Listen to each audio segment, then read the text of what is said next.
ശ്രീ അനിൽകുമാർ, അപ്പോഴും ഈ പാലക്കാട് ഇപ്പോൾ തൃക്കാക്കരയും പുതുപ്പള്ളിയും മാറ്റിവെച്ചു, അതിൻ്റെ ഘടകങ്ങളെ അക്സെപ്റ്റ് ചെയ്യുന്നു. പക്ഷേ പാലക്കാട് അവർക്ക് ആധികാരികമായ ജയമല്ലേ ലഭിച്ചത് എന്ന് ചോദിച്ചുകൊണ്ടാണ് നിലമ്പൂരിൽ ഞങ്ങൾക്ക് അങ്ങനെ ഒരു വിജയമുണ്ടാകും എന്ന് അദ്ദേഹം പറഞ്ഞു വെച്ചത്. ക്ഷേമ പെൻഷൻ്റെ കാര്യത്തിൽ നിങ്ങൾ പറഞ്ഞത് ക്ഷേമനിധി വിഹിതത്തിൻ്റെ കാര്യത്തിലോ പെൻഷൻ്റെ കാര്യത്തിലോ അദ്ദേഹം സന്ദർഭവശാൽ അവതരിപ്പിച്ചു വെച്ചിട്ടുണ്ട്. ഭരണവിരുദ്ധതയുമായി ബന്ധപ്പെട്ട് അവതരിപ്പിച്ചു വെച്ച ഒരു കാര്യമുണ്ട്. എന്നാൽ മുസ്ലിം സമുദായത്തിനകത്തെ എതിർപ്പുകളെക്കുറിച്ച് നേരിട്ട് ആ വിഷയത്തെ അറ്റൻഡ് ചെയ്തിട്ടുമില്ല. ശ്രീ അനിൽകുമാർ, ഒന്ന് ചുരുക്കി നമുക്ക് ഇടവേളയിലേക്ക് പോകുമ്പോൾ. കേന്ദ്ര സർക്കാർ കേരളത്തോട് ദ്രോഹം ചെയ്തു എന്നതിനെക്കുറിച്ച് UDF സമ്മതിക്കുന്നുണ്ടോ? അതിൻ്റെ ഭാഗമായി സംസ്ഥാനങ്ങളുടെ അവകാശങ്ങൾ തകർക്കുന്നു, വയനാടിന് പണം തന്നില്ല, വിഴിഞ്ഞത്തിന് പണം തന്നില്ല, ഇതെല്ലാം ഇവർ മനസ്സിലാക്കിയിട്ടുണ്ടോ? ഇതിൻ്റെ എല്ലാം നടുവിലും ഈ വൻ വികസനം ഉണ്ടായപ്പോൾ ഇതുപോലുള്ള ചില പോരായ്മകളുണ്ട്. നിർമ്മാണ തൊഴിലാളി ക്ഷേമനിധിയുടെ പ്രശ്നങ്ങളുണ്ട്, കുറേ ക്ഷേമനിധികൾ പരിഹരിക്കാൻ ബാക്കിയുണ്ട്. ആ തൊഴിലാളിയെല്ലാം ഞങ്ങൾ സംരക്ഷിക്കും. അടിസ്ഥാന ജനവിഭാഗങ്ങളെ കൈവിട്ടൊരു കളി പിണറായി സർക്കാരിനുണ്ടാവില്ല. ഇനിയൊരു 10 മാസം കൂടി ഉണ്ടല്ലോ.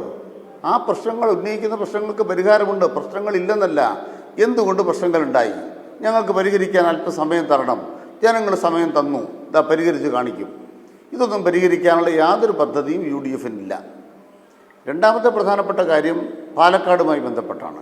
2016 നിയമസഭ, 2021 നിയമസഭ, ഈ 2 തെരഞ്ഞെടുപ്പുകളിലും പാലക്കാട് LDFിന് കിട്ടിയതിനേക്കാൾ കൂടുതൽ വോട്ടുകൾ ഇപ്പോഴത്തെ ഉപതെരഞ്ഞെടുപ്പിൽ LDFിന് കിട്ടിയിട്ടുണ്ടോ? ചോദ്യം.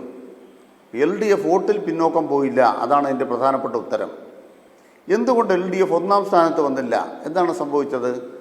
BJP കഴിഞ്ഞ 2 തെരഞ്ഞെടുപ്പുകളിലായി 2ാം സ്ഥാനത്താണ്. BJP 2ാം സ്ഥാനത്തുള്ള തെരഞ്ഞെടുപ്പിൽ BJP ജയിക്കാതിരിക്കാൻ ന്യൂനപക്ഷ വോട്ടുകളെ കേന്ദ്രീകരിക്കണം. ഈ ക്യാമ്പയിനാണ് ജമാഅത്തെ ഇസ്ലാമി എടുത്തത്, ഈ ക്യാമ്പയിനാണ് SDP എടുത്തത്. അതിൻ്റെ ഫലം എന്തായി? തെരഞ്ഞെടുപ്പിന് മുമ്പ് SDP-യുമായും ജമാഅത്തെ ഇസ്ലാമിയുമായും UDFിൻ്റെ സ്ഥാനാർത്ഥി നോട്ടീസും കൊടുത്ത് അവരോടൊപ്പം സഞ്ചരിക്കുന്ന ചിത്രങ്ങളൊക്കെ നമ്മുടെ കയ്യിൽ ലഭ്യമായി. പക്ഷെ കിട്ടിയതെല്ലാം തെരഞ്ഞെടുപ്പ് കഴിഞ്ഞിട്ടാണ്. തെരഞ്ഞെടുപ്പിൽ UDF ജയിച്ചപ്പോൾ ആദ്യം ഇറങ്ങുന്ന ജാഥ SDP എടുത്തത്, ജമാഅത്തെ ഇസ്ലാം എടുത്തത്. എന്നിട്ട് അവർ ചില ചിത്രങ്ങൾ പുറത്തു വിട്ടു. എന്താ തെരഞ്ഞെടുപ്പിന് മുൻപ് പുറത്തു വിടാത്തത്? തെരഞ്ഞെടുപ്പിന് മുമ്പ് പുറത്തു വിട്ടാൽ കള്ളക്കളി പുറത്തു പറയും.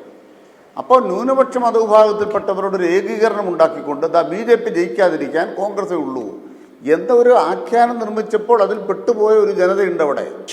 അവരൊക്കെ തിരുത്തും, അവരൊക്കെ കാര്യങ്ങൾ മനസ്സിലാക്കും.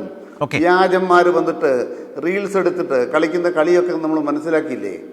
ഈ വ്യാജത്തരമൊക്കെ കണ്ട് മനസ്സിലാക്കിയില്ലേ നിലമ്പൂരിലെ ജനങ്ങൾ? അധികമൊന്നും ആ വണ്ടി ഓടത്തില്ല.